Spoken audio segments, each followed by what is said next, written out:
Le boni en Haïti, un droit ou une faveur. Leçon 10.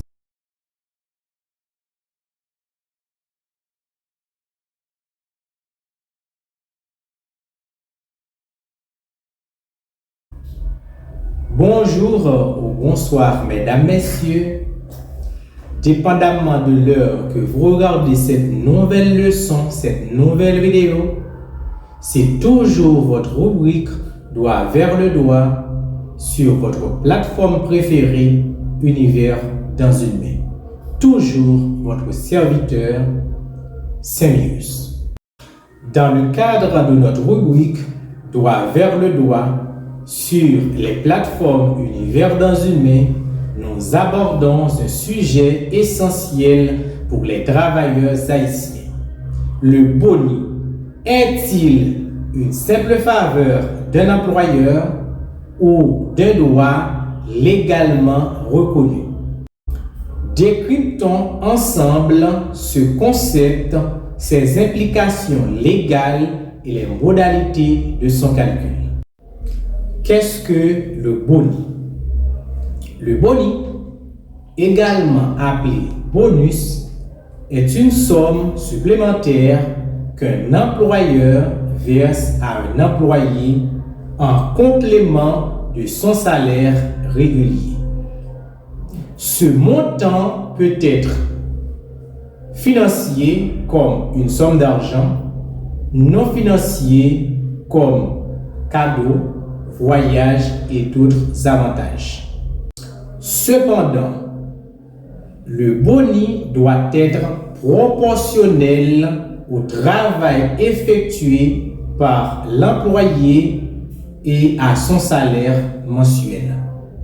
Le boni, un droit reconnu par la loi. D'après l'article 35-1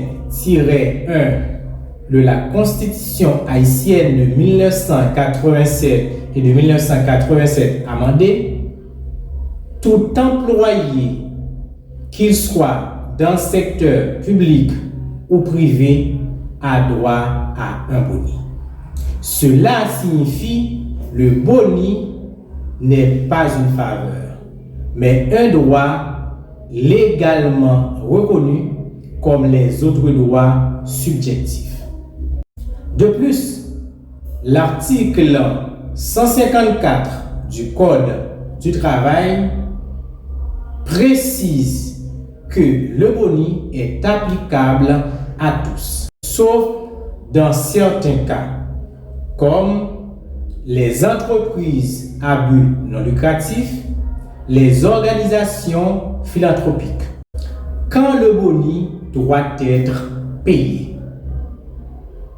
Selon l'article 154 du Code du travail, le boni doit être versé entre le 24 et le 31 décembre de chaque année.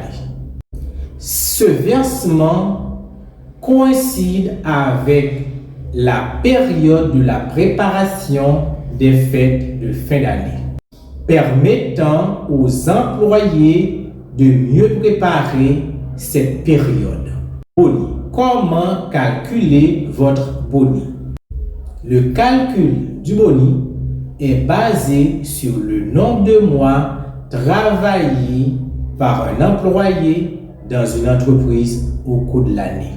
Boni égale nombre de mois de travail divisé par le nombre de mois de l'année qui est 12 multiplié par le salaire mensuel.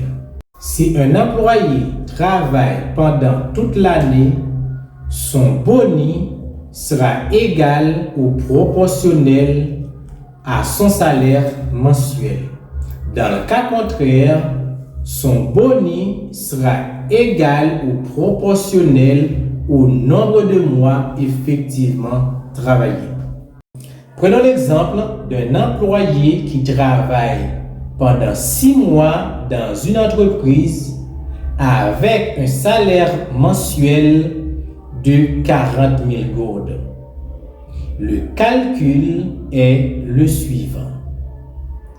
Boni égale le nombre de mois travaillés qui est 6 divisé par le nombre de mois de l'année qui est 12, ce qui donne 0,50 multiplié par le salaire mensuel qui est 40 000 gourdes, ce qui donne 20 000. Donc, l'employé recevra un boni de 20 000 gourdes. Il faut noter que l'employeur peut verser un montant supérieur, mais il n'est pas légalement tenu de le faire. Y a-t-il des sanctions légales pour les employeurs qui ne respectent pas de verser le boni? D'après l'article 154 du Code du travail, l'employeur ou les employeurs qui ne respectent pas l'obligation de verser le boni s'exposent à des sanctions légales, notamment des amendes calculées en fonction du nombre d'employés concernés, des pénalités supplémentaires déterminées par rapport au nombre de mois pendant laquelle que la loi n'a pas été respectée. Les employés peuvent exercer des recours légaux pour obtenir leur boni. Comme c'est dans notre habitude de vous laisser des questions pour mieux vous approfondir, je vous laisse aujourd'hui 3 questions. Quelle est la définition légale du boni en Haïti? Quelle est la formule pour calculer le montant de votre boni? Quels sont les recours légaux si un employeur ne respecte pas l'obligation de verser le boni? Le boni est un droit fondamental en Haïti.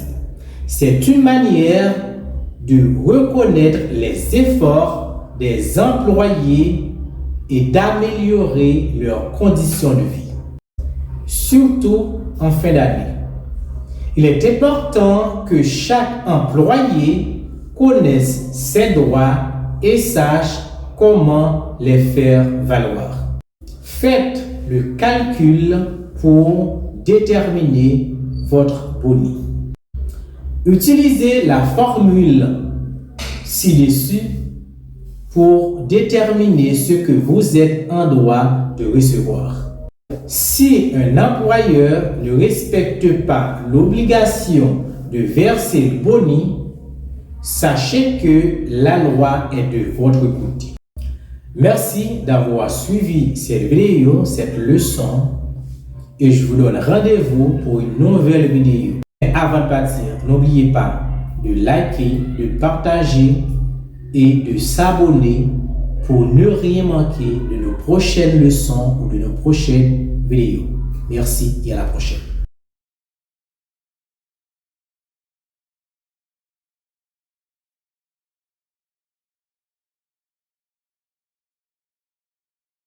L'univers dans une main est une plateforme à multiples portées dont la mission est d'informer, de former nos congénères du monde entier. Il a été fondé dans un contexte où les réseaux sociaux pilulent des informations de toutes sortes sans penser à leur moindre véracité. C'est en raison de tout cela que l'univers dans une main arrive, non seulement pour contrecarrer les dérives des gens mal intentionnés, mais aussi pour apporter des corrections en publiant minutieusement des sujets divers qui aideront ses abonnés à se cultiver pour un monde bien meilleur. Voilà ce qui fait de l'univers dans une main la référence en matière d'information et de formation. Avec l'univers dans une main, tout le monde peut atteindre le pic de la mirandole. Alors, n'hésitez pas, chers internautes, à vous abonner pour bénéficier des meilleures publications de cette plateforme. Les effets juridiques du mariage. Leçon 11.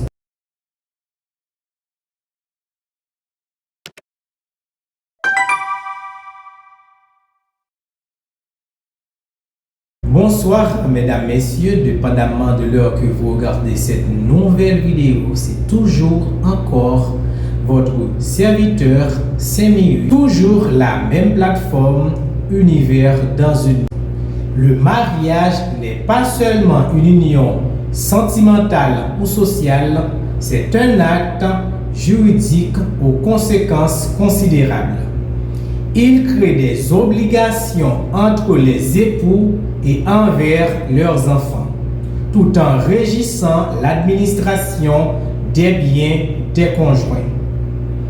Dans cette leçon de la rubrique Droit vers le droit sur les plateformes d'Univers dans une main, nous examinerons les principaux effets juridiques du mariage en mettant en lumière les devoirs des époux, leurs responsabilités envers les enfants et l'administration des biens pendant la vie conjugale. Comme nous l'avions dit à l'introduction, en parlant des devoirs des conjoints, quels sont les devoirs des conjoints? On peut citer ces principaux devoirs des conjoints: le devoir de cohabitation, le devoir d'assistance, le devoir de fidélité, les devoirs envers les enfants en parlant des responsabilités envers les enfants. Le devoir de cohabitation. La cohabitation est une obligation fondamentale dans le mariage. Elle impose aux conjoints de vivre ensemble. Toute clause de contrat de mariage visant à dispenser les époux de cette obligation est juridiquement nulle. La cohabitation entraîne le partage des dépenses communes, contribue ainsi à la stabilité du foyer. Le devoir d'assistance. Les époux ont l'obligation légale de s'entraider en cas de maladie, d'épreuves physiques ou morales. Ce devoir est si strict que les tribunaux peuvent rejeter une demande de divorce si l'un des conjoints est atteint d'une maladie mentale grave, renforçant ainsi l'idée de solidarité conjugale. En cas de disparité de revenus, la loi exige que chaque conjoint contribue aux dépenses du ménage selon sa capacité. Le devoir de fidélité. Les conjoints doivent être fidèles l'un envers l'autre. Le manquement à ce devoir, appelé adultère, est défini comme le rapport sexuel volontaire à une personne autre que son conjoint. En Haïti, la loi sanctionne plus sévèrement l'adultère de la femme. Considérant les conséquences sociales et économiques pour le mari. Par exemple, la prise en charge d'un enfant illégitime. Les devoirs des parents envers les enfants.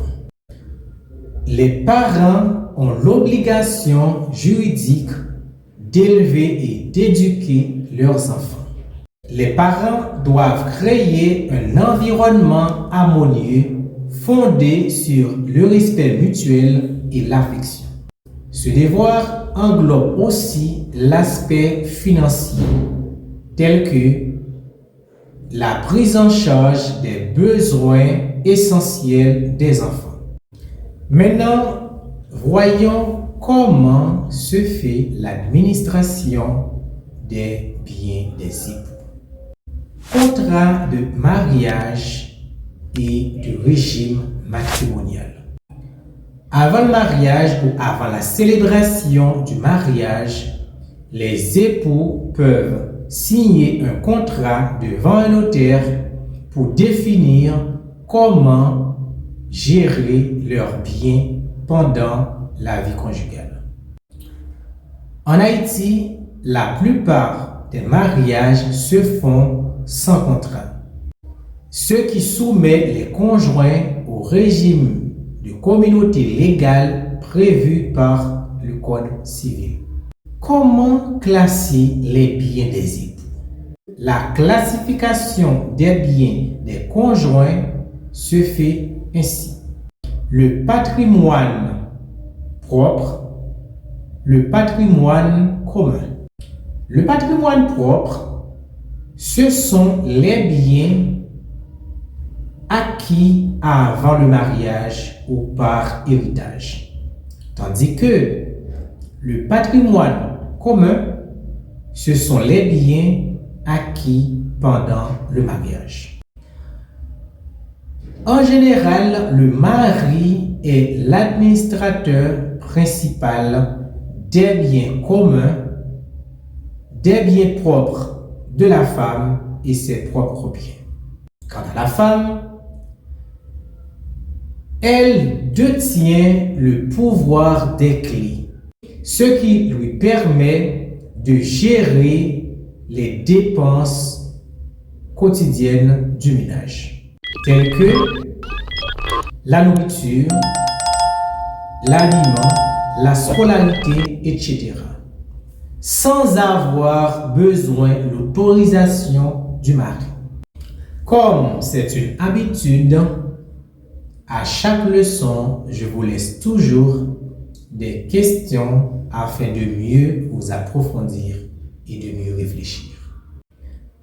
Quels sont les devoirs légaux des conjoints dans le mariage?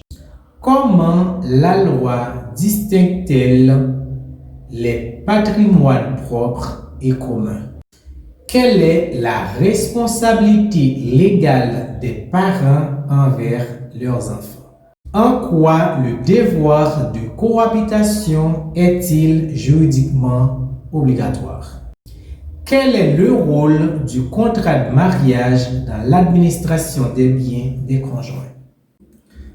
Le mariage est un acte juridique qui impose des obligations et confère des droits aux conjoints. Ces effets juridiques qu'ils concernent le devoir de cohabitation, d'assistance, de fidélité, l'éducation des enfants ou à la gestion des biens doivent être compris pour éviter des conflits futurs. En comprenant ces obligations, les couples peuvent construire une vie conjugale solide et respectueuse des cadres légaux. Merci, chers amis, d'avoir suivi cette vidéo. Je vous demande de bien vouloir liker, partager et d'abonner pour ne rien manquer à nos prochaines rubriques. Merci.